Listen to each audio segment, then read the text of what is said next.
Can anything good come out of Nazareth? Those words show the questionable local reputation of this small village. But God had a plan, and that little town was home to God's greatest gift.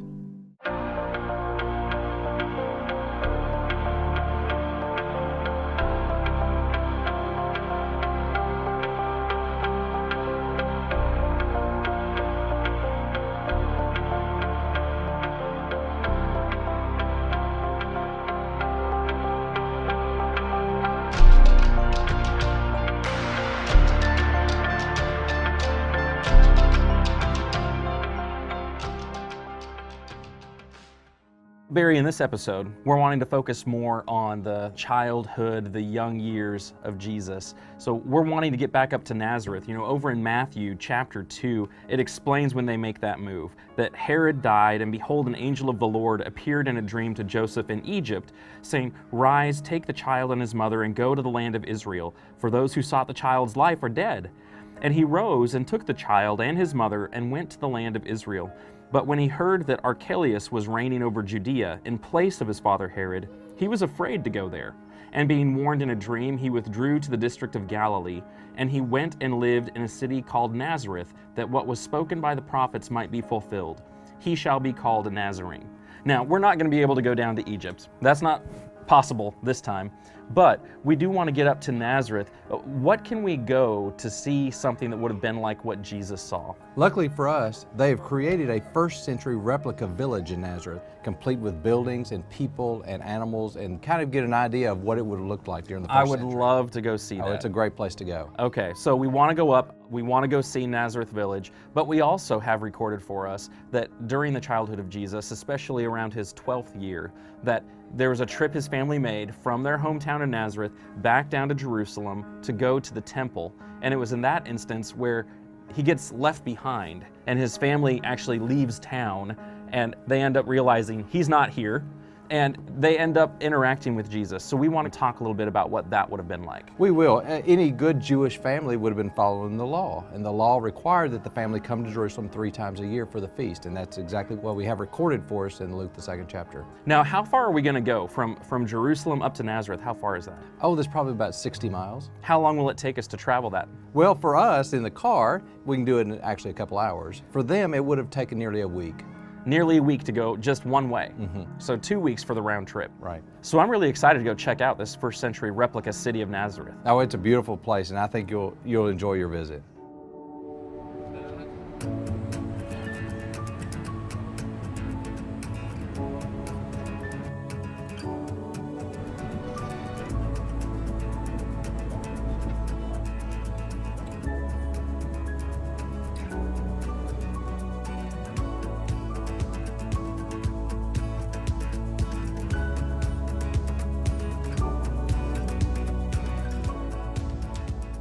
We're in Nazareth Village, here in Nazareth, and there's just a lot to see. You're right about that. I really enjoy coming to Nazareth Village because it gives you an insight of what cities and towns would have looked like during the first century.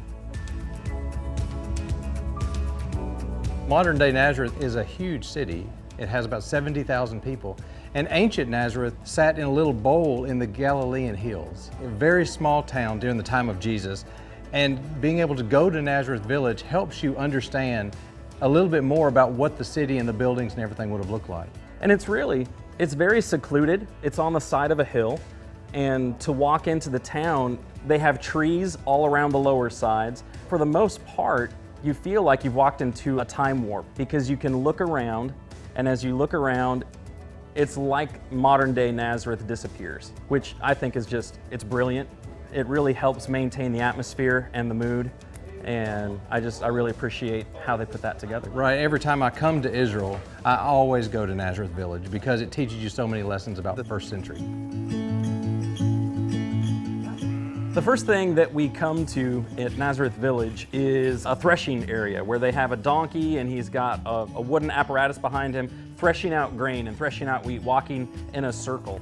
What they would do is they would bring the wheat in after the harvest, put it around here, and they'd put a threshing floor back behind a donkey. They would lead it around, and it would thresh the wheat so that it would pull out the grain from the wheat. Then it would be taken over here and ground into a meal that would be used then for bread. It's fantastic being here at Nazareth Village and be able to see things like this. One of the things I like about coming here is that it brings first century Nazareth to the current age, and we can come around here and we can see these things, how they operated during the time of Christ. They had several sheep, they had a couple of lambs. You know, they're sticking their noses out through the gate and trying to get really close and touch them and talk to them. Very calm animals. We passed by there to come to a replica first century tomb. And you see the circular stone that would have been rolled in front of the opening. Climbing into the replica tomb, it's hard to describe. You know, you're walking down into this small little cavernous space, this opening with some niches in the back, and to think about Christ's body being laid in something like that, and then having the stone rolled away without anyone helping, except for the angels, and then looking from the inside out is something that we don't think about very often. What would Christ have seen for the very first time as he's looking out after the resurrection? So it's just, all those thoughts go through my head when I'm stepping through that doorway. One of the things I appreciate coming to Nazareth Village is being able to see the character actors there in their first century outfits, doing first century activities. Seeing that helps you appreciate so many of the verses in the Bible so much more. When we walk into the carpenter shop, I have a special attachment to that. Woodworking is something that I do for a hobby back at my house, and to see the kind of tools that Jesus would have used, that Joseph would have trained him in using, it was special. So we are at Joseph's carpentry shop. So first century replica of what Jesus would have been doing with his father, and some of the tools. So we have the drill. Could we try the drill? Yeah. Yeah? Sure. Okay.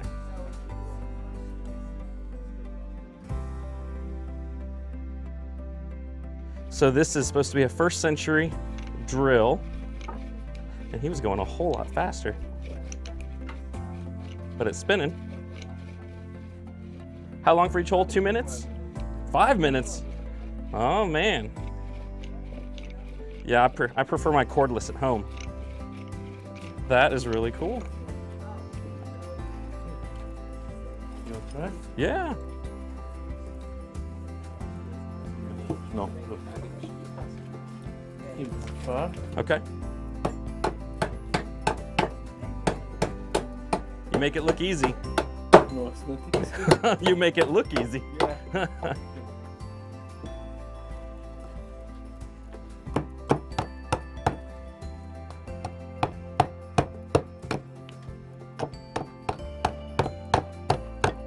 There we go. You do it better. That's easy. Joseph, thank you so much. Thank you very much. I appreciate it. Thank you.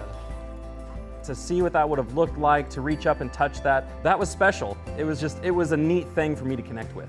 How long did he say it would take I think he said about 5, 6, 7 minutes. to do one? Right. I'd be there a long time making one of the pieces of furniture that I did.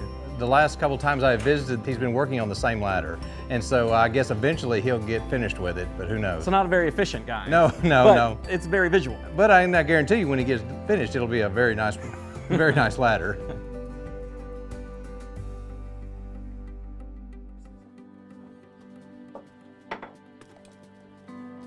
So he's grinding using a mortar and a pestle.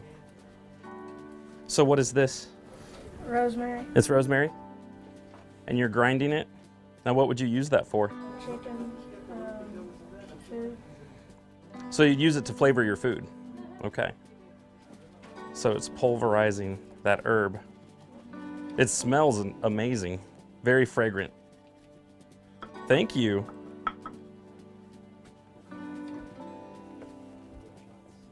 So when we walk into the weaver's house, she's working on this rug, and she's finishing it up. I mean, she's really wrapping up the bottom, and the tassels are getting made.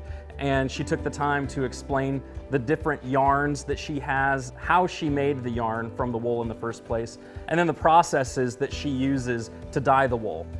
So would you boil it? Yes. Okay. We dry it and we boil it with the water, and after that you take all the peels out and you leave the water. When the water is warm, Yes. you put the wool, because if it's hot, the wool will shrink. Okay. This colors from the grass, everything's green. This is from the leaves of the victory. Okay. These are natural from our sheep, the brown, the beige, and the white. So that's undyed. Yes. Okay. Yeah. And this is from spice. We use it for our cooking, saffron. It's Yes. very expensive. Yes. And this is from walnut skin, the brown. And Okay. the And what blue. makes the blue? Now I will tell you. These are royalty colors. Yes. This is, we use it from seashells, kind of snails. You crush it and it gives you 1 drop of ink. To dye 1 kilo, you need more than 1,000 snails. Just 1 kilo, you Yes, need more than because- 1,000 yes, snails to get the because- color. Yeah, and when you fish it, you needed to keep them alive. Wow. And you put salt with the snails. It Yes. gives you different color. Under the sun, it gives you different color. So very expensive. Ooh, just royalty color, just the king and the priest was Yeah. wearing this. And you know that it mentioned in the Bible about a woman she was sealing the purple. Yes, Lydia. Lydia. And the blue, it mentioned also in the Old Testament about the prayer shawl of the priest. Oh, okay, that's right. Yeah, That's right. Very good. yeah, that's the colors which we are used. Thank you. You're welcome, sir. It's easy to walk away with the mistaken idea that older civilizations were somehow behind us or lesser than us. To watch her work and to see what she does, how much she's putting into every single thing. I mean, these people were brilliant. And it may have taken them longer to do things like that, but the fact that they were able to figure out how and get the process down without some of the mechanical helps that we have today just hints at how brilliant they were.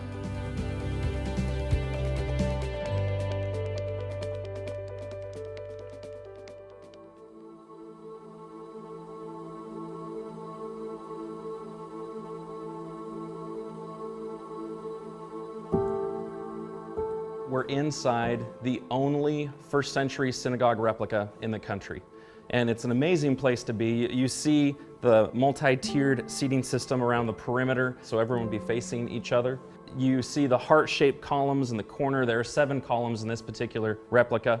And when you come around opposite the front door, you've got this area where someone would have been presenting or speaking to those who came to the assembly. Now, this table setup would not necessarily have been there, but for prop usage, it's great to understand this is where the speaker or the reader would have been. So off to my left in the corner here is a doorway that goes to a storage chamber. They would have had jars holding their sacred writings on a scroll. So when it says that Jesus read from Isaiah, that would have come out of the jar, out of the storage room that he would have been reading to those who were gathered here. This just gives you a great sense of where Jesus would have learned, where Jesus would have taught, where Jesus would have gathered with folks from his hometown of Nazareth. Walking into the completed first century synagogue it's a special moment. To visualize Jesus standing and teaching and interacting with crowds as a preacher and teacher is just astounding. I'm really struggling with how to wrap up our experience at Nazareth Village. There are things I want to see more of. There are things I want to spend more time with. I appreciate the time we were there, but it wasn't nearly long enough. I want to come back.